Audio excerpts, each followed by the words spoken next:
Olá, bom dia, boa tarde, boa noite, meus queridos alunos. Tudo bem com vocês? Aqui é o professor Rodrigo Gomes e estou aqui novamente com saudade de vocês e hoje nós vamos bater um papo. Tranquilo por aí? Hoje nós vamos falar sobre população e alguma definição de alguns conceitos dentro desse padrão. Quando estudamos população, geralmente nós estudamos sobre pirâmides, faixa etária, a questão das taxas de natalidade, de mortalidade. E esse nosso bate-papo vai ser para pontuar esses princípios. Tranquilo? Quero dizer e lembrar vocês que em breve talvez poderemos voltar às aulas presenciais, mas por enquanto a orientação é que vocês fiquem em casa. Se for sair, utilize máscara, álcool e gel, sempre preservando a sua vida e dos seus familiares. Tranquilo? Então chega de bababá e vamos lá! Então, galera, vocês saberiam me dizer, para a gente calcular quais termos a gente poderia utilizar para falar sobre a população brasileira? É isso mesmo. Então vamos lá, vamos se adequar a alguns termos. Primeiro, existem algumas diferenças, tá bom? Então, por exemplo, tem pessoas que confundem taxa de fecundidade com taxa de natalidade. E vocês lembram a diferença? Deixa eu ver. Quem disse? É isso mesmo. É isso aí. Agora nós vamos ver um vídeo para entender um pouco mais. Se liga aí.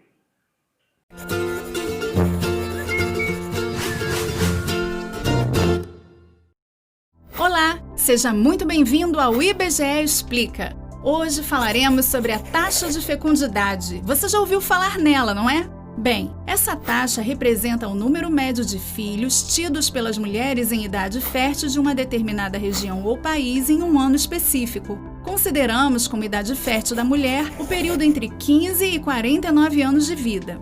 Em 2018, por exemplo, a taxa de fecundidade no Brasil era de 1,77. Isso significa que naquele ano, as brasileiras em idade fértil tiveram em média menos de 2 filhos. Mas essa taxa já foi bem maior em nosso país, sabia? Entre as décadas de 40 e 60, as brasileiras costumavam ter em média cerca de 6 filhos. Talvez você perceba isso em sua própria família, não é mesmo? Se você nasceu a partir de 1980, é provável que seus pais e seus avós tenham tido bem mais irmãos e irmãs do que você. A análise dessas mudanças na taxa de fecundidade é fundamental para entender as transformações que vêm ocorrendo na população brasileira. Juntamente com o aumento da expectativa de vida, a redução dos níveis de fecundidade nos últimos 60 anos influencia muito no envelhecimento de nossa população. Isso porque, ao nascerem menos bebês e a população viver em média por mais tempo, passamos a ter uma maior proporção de idosos em relação à quantidade de crianças. A queda na taxa de fecundidade é uma tendência mundial e pode ser explicada por diversos fatores. Entre eles, temos a urbanização, a redução da mortalidade infantil, a maior inserção das mulheres no mercado de trabalho e o uso de métodos contraceptivos. Em geral, países com maior desenvolvimento econômico têm uma taxa de fecundidade menor. Porém, a taxa brasileira já está abaixo da de países como a França e os Estados Unidos.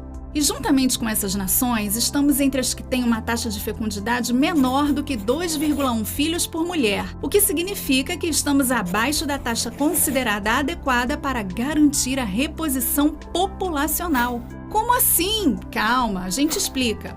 Se as mulheres têm em média 2 filhos ou menos, as pessoas nascidas não são suficientes para manter no futuro a quantidade de população atual.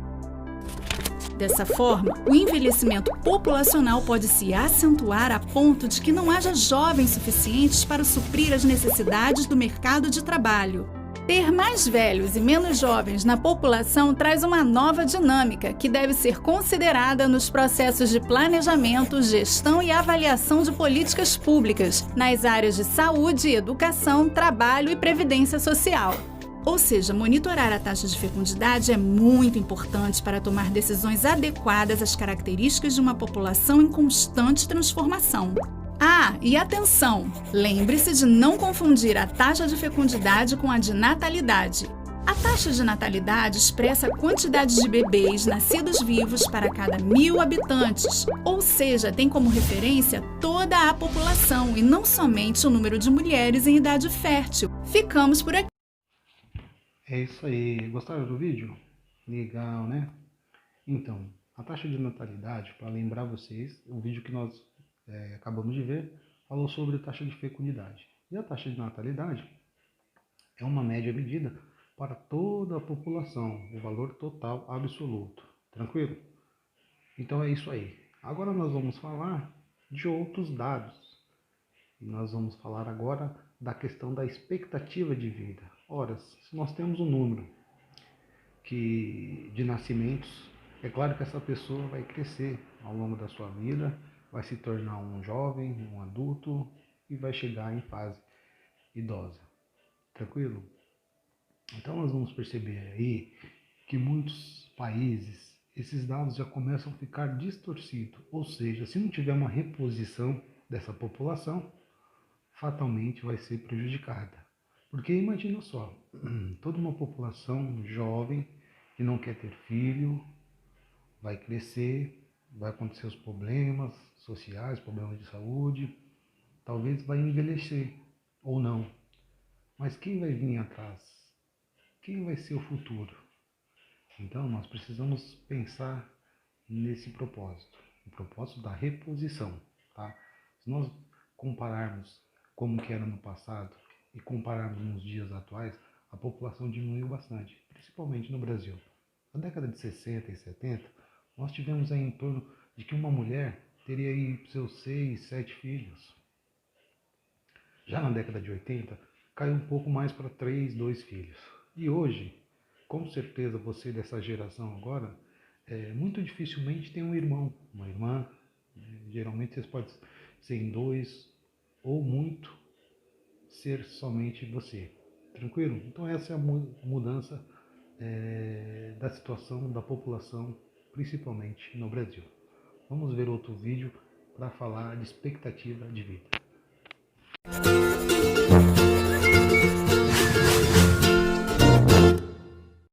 Olá, sejam bem-vindos ao IBGE Explica. Hoje falaremos sobre expectativa de vida, também chamada de esperança de vida.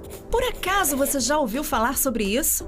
Bom, a expectativa de vida ao nascer influencia em decisões que afetam a todos nós, como a definição de políticas públicas, cálculos da previdência e monitoramento das condições de vida. Sabia que todos os anos o IBGE divulga qual a expectativa de vida ao nascer dos brasileiros? Para chegar a esses números são usadas informações sobre a média de idade em que as pessoas morreram no ano anterior em nosso país. Para os brasileiros nascidos em 1940, por exemplo, a esperança de vida era de 45 anos e meio. Já para quem nasceu em nosso país em 2017, a expectativa de vida é de 76 anos. Alguns pontos que explicam esse aumento em nossa expectativa de vida nas últimas décadas são o maior acesso ao saneamento básico, avanços da medicina e mais informação. Mas, voltando à nossa expectativa de vida atual de 76 anos, será que isso quer dizer que todo mundo que nasce hoje no Brasil irá viver exatamente 76 anos? Não! A esperança de vida ao nascer é uma estimativa do número de anos que podemos esperar que um indivíduo viva se mantidas as mesmas condições desde o seu nascimento. Parece complicado, né? Que tal pensar em um exemplo? Então, vamos imaginar uma moça chamada Juliana, nascida no ano 2000, quando a expectativa de vida média no Brasil foi calculada em 69,8 anos. Se ela sofrer um acidente ou tiver uma doença fatal, Deus queira que não, pode morrer bem antes de chegar a essa idade. Por outro lado, dependendo de suas condições de vida e cuidados com a saúde, pode ser que em 2069 ela ainda tenha muitos anos de vida pela frente. Ou seja, Juliana não deve usar a expectativa de vida para ter certeza da idade em que irá morrer e assim não se programar para a velhice ou viver como se não houvesse amanhã. Mas a expectativa de vida no ano em que Juliana nasceu irá certamente influenciar na idade mínima em que ela poderá se aposentar.